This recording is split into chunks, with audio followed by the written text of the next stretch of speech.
It comes down to this then, the final session of play of the ICC World Test Championship final, and could very well be a historic one for New Zealand. They need 120. There's a minimum of 45 overs that could still be played. Doesn't look like weather will play spoil sport. Let's hope bad light doesn't play spoil sport. But on Intel Presents, ESPN Cricket for Matchday, powered by Royal Stag. It's time for Dale Steyn and Sanjay Manjrekar to tell us a bit more about what's likely to happen in this final session and look back to a session of what ifs for India. New Zealand's game this, Sanjay?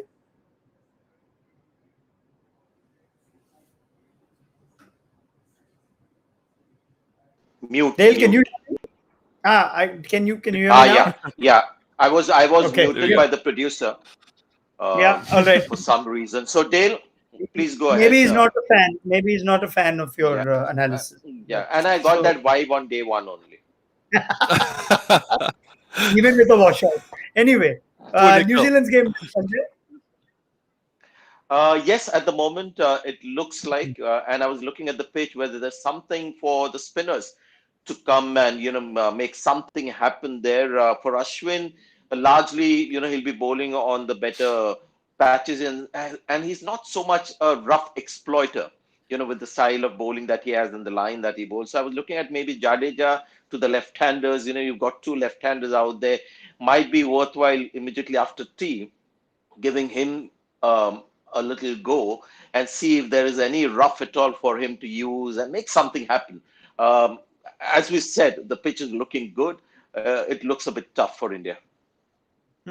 Who's likely to make something happen with looking at the type of bowlers India have, Dale? Given that we still saw New Zealand make things happen on day 5, on day 6. Yeah, look, I think Virat's really good at the way that he handles his spinners. He has these in-out kind of fields, so he might give you an easy one, but you still got to take it on. You still got to try and hit the ball down the ground for one, and that does bring in the kind of nicks and the court covers if there's a little bit of stick in the wicket or even a little bit of grip. So he's gonna handle his spinners really well. He's gonna make it difficult for New Zealand to get these runs. In terms of who's going to take the wickets, like the seamers are still going to be the go-to guys. Shami, maybe once the right-handers come in and he can work that beautiful swing and a little bit of movement that he can get, he might be the most vital bowler in this bowling lineup. But I wouldn't put it past Ishant and Bumrah just to cause a little bit of a headache for New Zealand to get these runs. It's not going to be easy. We've seen that run scoring has been difficult throughout this whole test match. And even though we're into day 6 and it is dry, it still looks, when you bowl a good line and length, it still looks very difficult to create something and to create runs. So India are going to have to be patient, and New Zealand are going to have to wait for those bad balls, and we haven't seen many of them. Now, it looks like the only two results possible are a New Zealand win and a draw. Can India do anything to delay or to avoid the New Zealand win? If they would take a draw, you think at this stage, Sanjay, weather stays good, can bowling plans change? Can plans of attack generally change, make New Zealand work as much harder, even though they need just about 2 and over? I doubt whether you can go with the plan of defending runs and not getting New Zealand to reach the target by being economical or saving runs. So it's got to be a combination of both. And Dale made an excellent point about Virat Kohli. I'm amazed that he's got that kind of memory, because that is something Virat Kohli does really well against foreign teams in India, where he has this in-out field.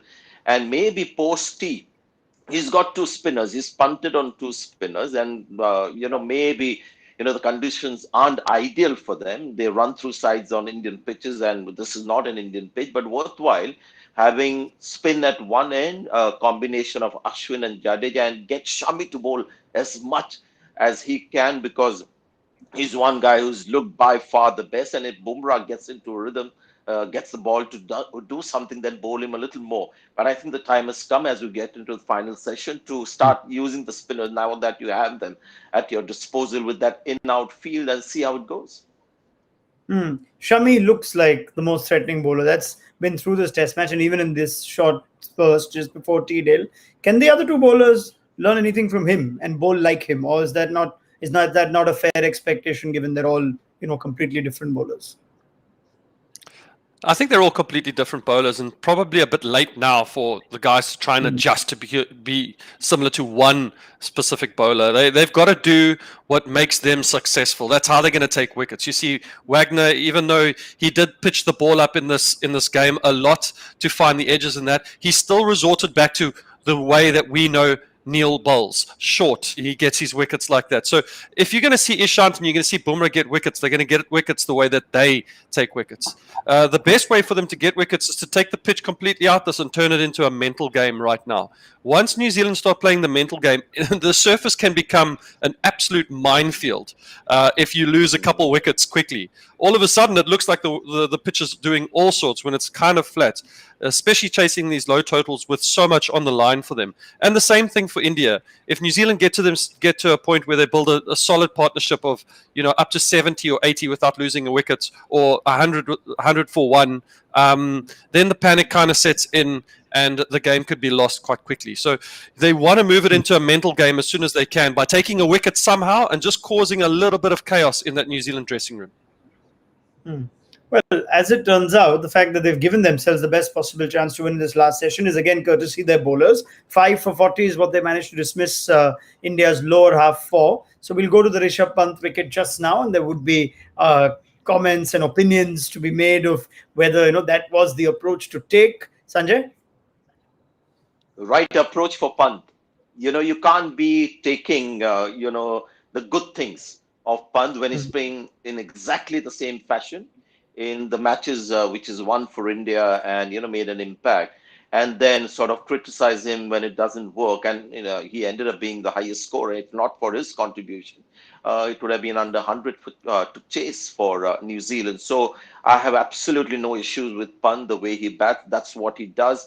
He's the kind of player that India will have to get used to. This is what he does, and I'm sure when he got out, they must have heaved a huge sigh of relief, New Zealand. So his shot selection, as we said, when Dale wasn't around, that there is a bit of method to his madness. When he gets out in that fashion, it all looks a little ugly, but it's working for him, and India can afford to have somebody like him batting at that position that he does, and is also a keeper. But credit to Trent Bolt, the ball that he bowled to Rishabh Pant, because Rishabh Pant gave him the charge and he still bowled it full. And here was a case of another full leg delivery working to a batter who had gone down the pitch. So again, some good bowling there, but absolutely no issue with the way Pant bats. We have to get used to it.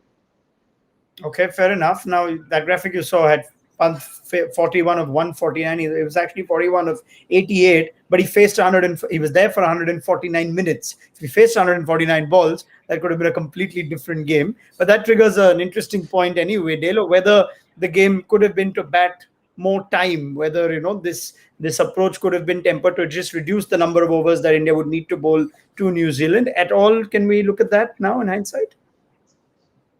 Yeah, in hindsight, you always look at it and you could have done this and we could have done that and everything like that. But at the time, I think Pant was doing what Pant does best. And he goes out there and he scores runs. If I think Rishabh Pant, I think runs. I think reverse scoops. I think massive shots, innovative play. And as Joss Butler put it out there, box office. That's the kind of Rishabh Pant that we get to know. And he lives and dies by the sword. So we have to accept that that's how he's going to play. Had he got 80 and smacked it, we wouldn't really be having this conversation right now. We would have said that's amazing. He's put into a position of position to possibly win this game. So you've got to take the good with the bad when it comes to Rishabh Pant. And I think he played the way that he knows best. And he'll go to sleep tonight knowing that that was the right kind of choice for him. It may have looked ugly, but that's how he goes about his business. And also, Raunak, him getting 80 is not a long shot. It's not something that is very unlikely with Pant. He's done that in recent times, and who would have betted on him not getting an 80 or an 85 and taking the game away from New Zealand?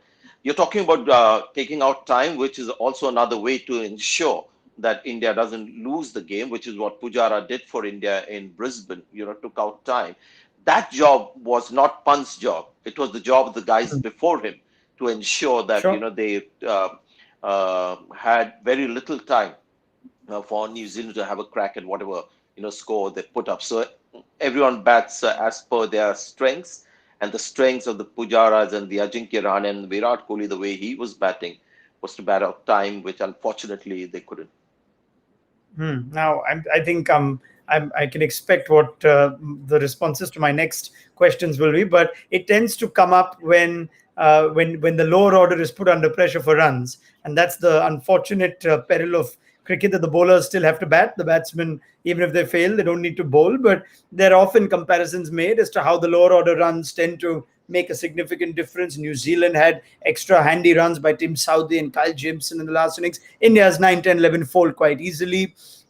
Is that at all something that is worth a conversation? The ability of your lower order to contribute in close games. Sanjay, I know where you stand on this, but it's a conversation to come up again, because there's a sense of inevitability when India's lower order come on. They're not going to get you even those extra 30 runs or so that could have made a difference on a day like this. Yeah. So you want Dale to answer that, because Dale's been in that situation, right? Dale, you can take it first. yeah. Yeah, I think all the tail enders work. They do work hard on their batting. Unfortunately, sometimes we're just not as good as we'd like to be.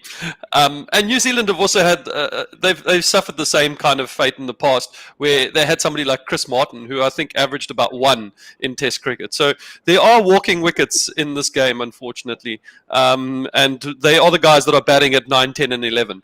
But when you look at teams like England, for example, they play a lot of first-class cricket.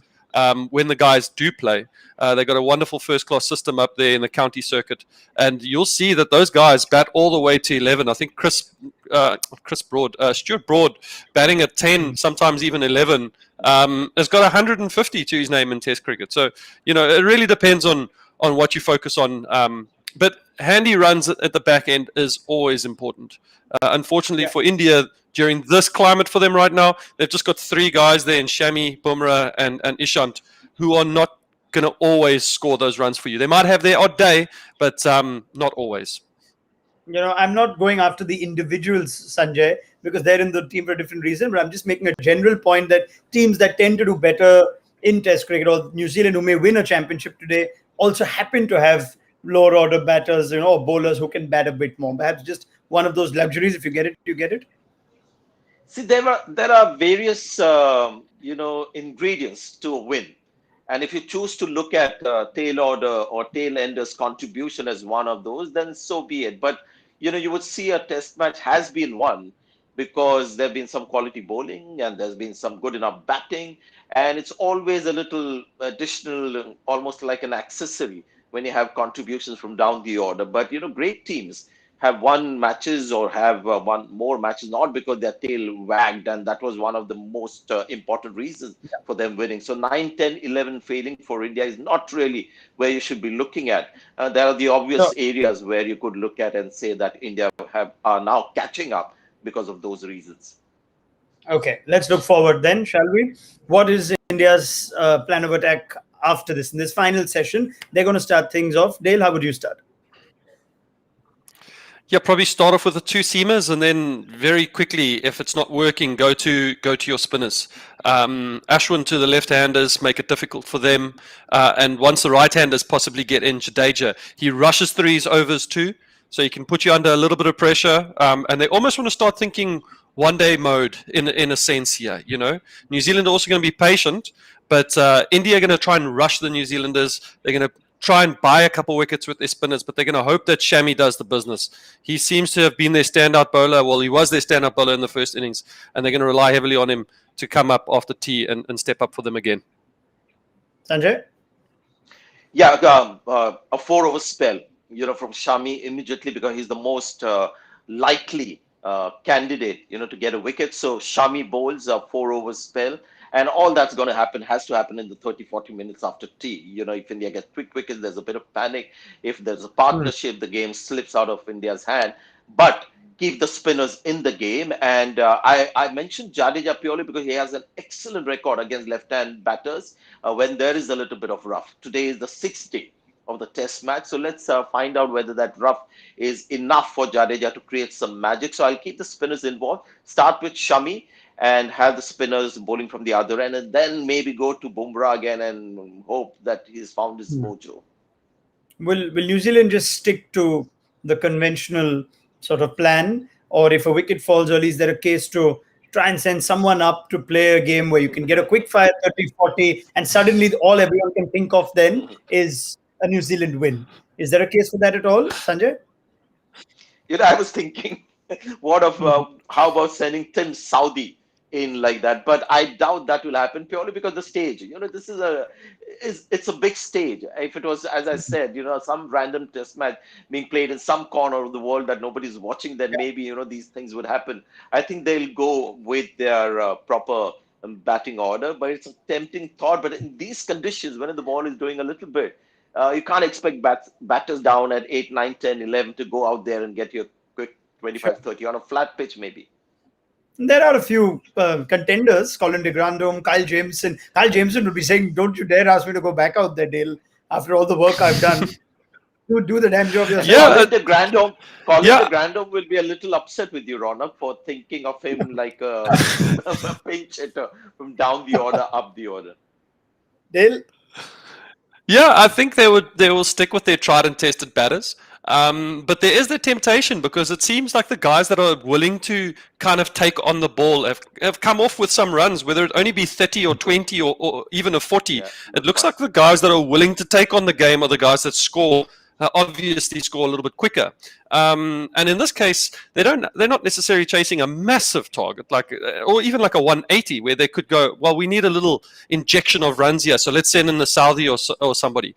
But if they bat in that similar kind of vein, they might lose a couple wickets, but I think they would get the runs more comfortably. But I think they'll go with their tried and tested batters and just let those guys go about their business and score the runs. Okay, I know Sanjay. I think it's a very interesting thought, and it's a good one. The more I'm thinking about it, it could happen as well. Because just imagine these guys bat for a while, and then there are two options: Kyle Jameson and Saudi. Very tempting to go out there, and as Dale said, if they start taking on the bowlers have not been able to curtail these players who have thrown caution to the wind. So maybe, who knows, it may happen. Well, it's simple. It's only 120 to get. Someone gets a quick fire 30, 40, or maybe even more, and the game's done very quickly. Sanjay Manjrekar does not like to make predictions by and large, but at some point, at least in the last session of a test match, I can probe him for one. So let's get a prediction from both of you. Dale, New Zealand going to win this? Yeah, New Zealand going to win by 7 wickets, I think. Okay. I'll give it a crack. They're gonna go out there and they're gonna give it I'll get a couple of wickets, but I think New Zealand will pull over the line. Sanjay? I love those little things that come at the bottom of the screen. I'm a huge fan of percentage, of chances of winning and stuff like that, and I think it's pretty accurate. This looks like it's New Zealand's game, but who knows? Yeah. All right, 45 overs, the countdown begins. Bumrah has started after tea. We will have one final show with Sanjay Manjrekar and Dale Steyn on the ICC World Test Championship final. So do join us then on Intel Presents ESPN Cricket Info Match Day, powered by Royal Stag.